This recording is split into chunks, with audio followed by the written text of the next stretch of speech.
नमस्कार दोस्तों, स्वागत है आपका न्यूज कर साइंस यूट्यूब चैनल में। आज के इस वीडियो में हम देखने वाले हैं कुषाण वंश के बारे में। आखिर देखेंगे कुषाण कहाँ से आए थे उनके बारे में देखेंगे और प्रमुख शासकों के बारे में देखेंगे। इसके बाद जो वीडियो आएगा मैं गुप्त काल के बारे में बताऊंगा, गुप्त काल से संबंधित प्रमुख घटनाओं के बारे में बताएंगे और सभी शासकों के बारे में विस्तृत रूप से चर्चा करेंगे। गुप्त काल के बाद हम दक्षिण भारत की तरफ आएंगे और उसके बाद में हम गुप्तोत्तर काल की बात बाद में करेंगे। तो आइए देखते हैं आज जो हम बात कर रहे हैं वो बात कर रहे हैं कुषाणों की। तो कुषाणों की जो हम बात करें, सबसे पहले हमें ये जानना है कि कुषाण आए कहाँ से थे। तो सबसे पहले बता दूं कि कुषाण जो थे वो पश्चिमी चीन से आए थे। पश्चिमी चीन के क्षेत्र में रहने वाले लोग थे जो जिनकी जनजाति थी यूची जाति से संबंधित थे। तो कौन से यूची जाति से संबंधित थे।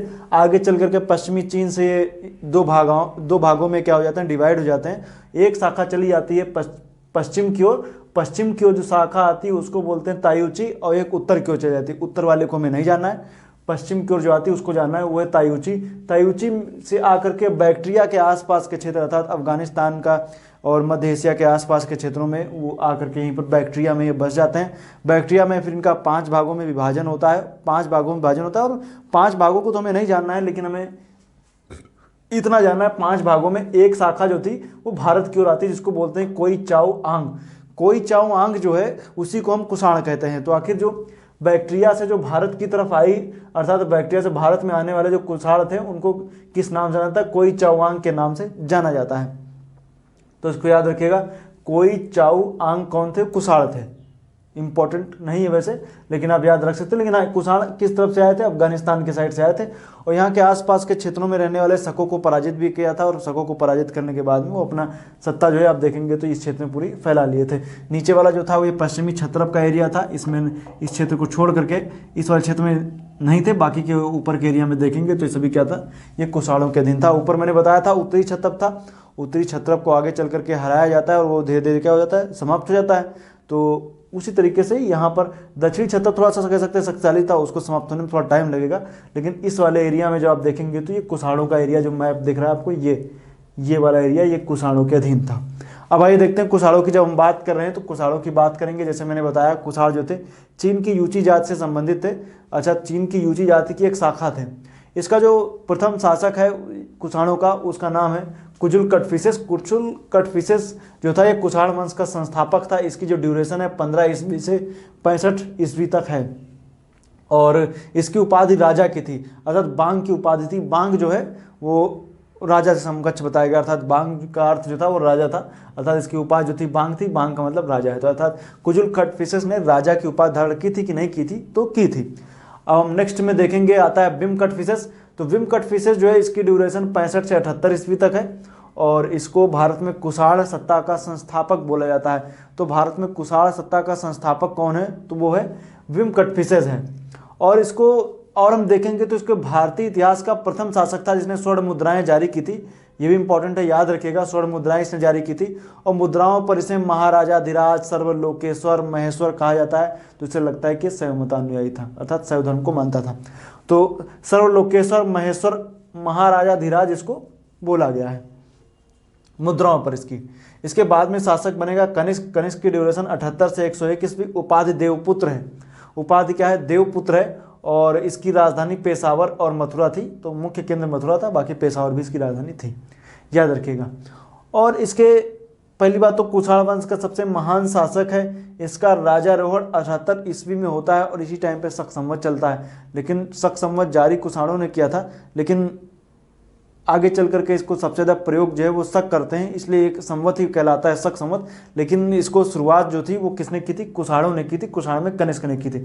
कनिष्क ने एक नए संवत की स्थापना की थी अपनी राज्यारोहण के 78 ईस्वी में और इसमें आगे चल करके शकों द्वारा इसका काफ़ी ज़्यादा प्रयोग किया गया, इसलिए इसको बोला गया शक संवत। लेकिन इस शक संवत की शुरुआत किसने की थी, कुषाणों ने की थी। तो इसको याद रखेगा 78 ईस्वी, और इसका 78 ईस्वी यही शक संवत की शुरुआत भी है। और इसके कुल अभिलेख 12 मिले हैं। 12 अभिलेखों को आपको नहीं जानना, लेकिन एक फेमस अभिलेख है उसकी हम चर्चा करेंगे, वो है रबातक अभिलेख। तो रबातक अभिलेख वो बगलान अफगानिस्तान क्षेत्र में मिलता है। वहाँ पर एक ग्रामीण क्षेत्र इसको बोलते हैं रबातक, वहीं से अभिलेख मिला है और वहाँ पर काफिर की पहाड़ी है, वहीं से ये अभिलेख मिलता है। इसमें इसको सम्राटों का सम्राट एवं देवपुत्र कहा गया है। तो याद रखिएगा, सम्राटों का सम्राट एवं देवपुत्र। पहली बात तो ये याद रखेंगे रबातक अभिलेख कहाँ पर है, अफगानिस्तान में, याद रखिएगा। दूसरा कि इसमें कुषाण के ऐसा प्रथम अभिलेख था जिसमें कुषाण के जो राजा थे, कुषाणों की उसमें वंशावली दी गई, कौन राजा पहले आया कौन बाद में आया, एक क्रमवाइज वंशावली उसमें दी गई है।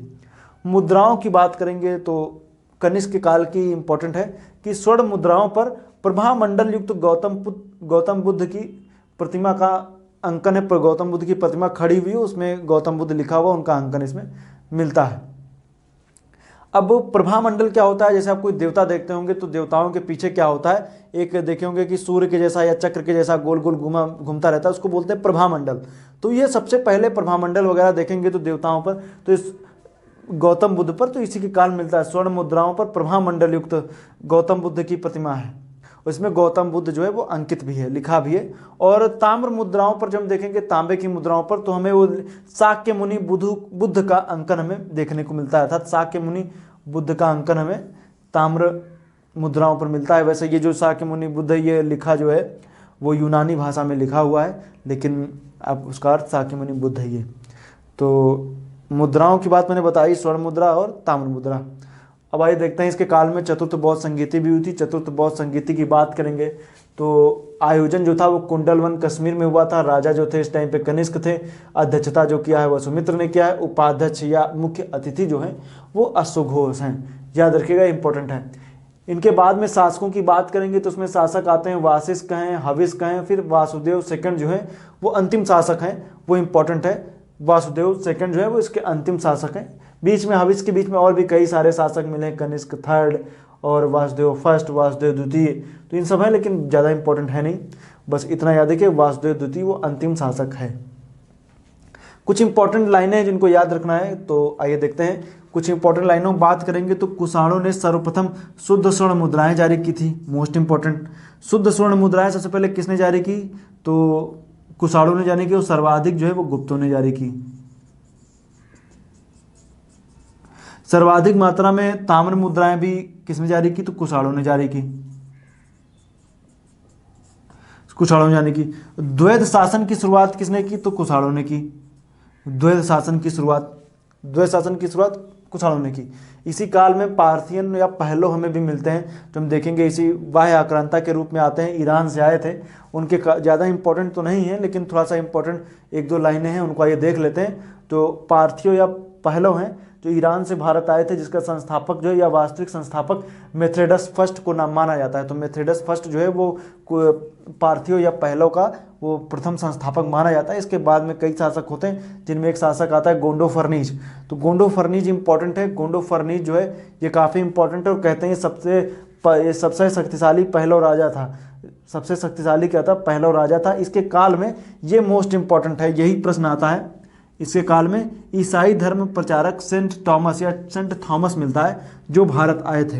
तो ईसाई धर्म प्रचारक सेंट थॉमस जो थे ये गोंडो फर्नीज के काल में आए थे, और इनकी जो सेंट थॉमस कहता है मैलापुर अर्थात मद्रास तमिलनाडु में इनकी आगे चल करके हत्या कर दी जाती है। तो सेंट थॉमस किसके काल में आए थे, तो गोंडो फर्नीज अर्थात पहलो में के काल में आए थे, याद रखिएगा। इसमें गोंडो फर्नीज शासक था।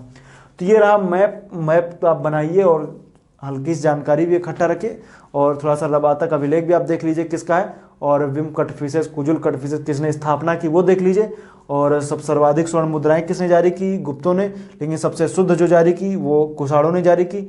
और इससे पहले बता दूं शीशे की मुद्राएं जो थी वो सातवाहनों ने जारी की थी। हल्का सा एक फैक्ट है, पिछले चैप्टर में आप 2 चैप्टर पहले उसको नोट कर लीजिएगा।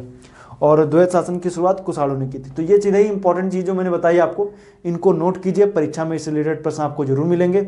और नए संवत की शुरुआत भी पूछा जाए, शक संवत की शुरुआत किसने की, तो कनिष्क ने की, लेकिन कनिष्क शासक है कुषाणों का और संवत है शक का, तो ज़्यादा यूज करने की वजह से ऐसा हुआ था, इसको भी आप याद रखेंगे। और सबसे पहले स्वर्ण मुद्रा, बिम कट पीसेस, तो इन सब चीज़ों को याद रखेगा। तो आज के लिए बस इतना ही, मिलेंगे नेक्स्ट वीडियो में। नेक्स्ट वीडियो में बात करेंगे गुप्तों की, तब तक के लिए आपका बहुत बहुत धन्यवाद। एक चेदी वंश है, हल्का सा जब गुप्त बताएंगे तो उसमें थोड़ा सा चेदी वंश का भी जिक्र हम कर देंगे, कलिंग नरेश खालवेल का भी जिक्र उसमें हो जाएगा। तो मिलेंगे नेक्स्ट वीडियो में, आपका बहुत बहुत धन्यवाद।